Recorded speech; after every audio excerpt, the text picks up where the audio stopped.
చేద్దాం. ఇది వచ్చి ఐర్ స్టేట్ నేమ్ అమ్మ. తీగ చుట్టూ కరెంట్ ఉంది, బ్యాటరీకి ఇచ్చిన. ఈ అయస్కాంత సూచీలో ఇప్పుడు అయస్కాంతం పెట్టినప్పుడే కదులుతాయి. ఒక తీగ చుట్టూ కరెంట్ ప్రవహిస్తే దాని చుట్టూ అయస్కాంతం కూడా ఏర్పడుతుంది. ఒక తీగ కరెంట్ ప్రవహిస్తున్నదంటే దాని చుట్టూ ఏమి ఏర్పడతాయా? అయస్కాంతం. ఫస్ట్ దీన్ని స్టేబుల్ చేస్తాం. ఇక్కడ చూడండి, ఇప్పుడు నేను బ్యాటరీ కనెక్షన్ ఇచ్చిన, ఒక రాగి తీగ చుట్టూ తీసుకున్నా. ఇప్పుడు ఇది దిక్సూచి దగ్గరికి తీసుకొని వస్తా.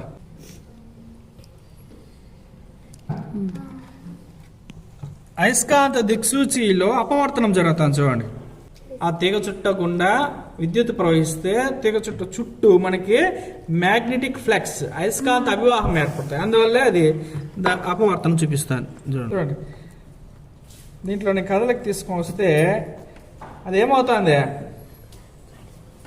సూచికలో అపవర్తనం వస్తా.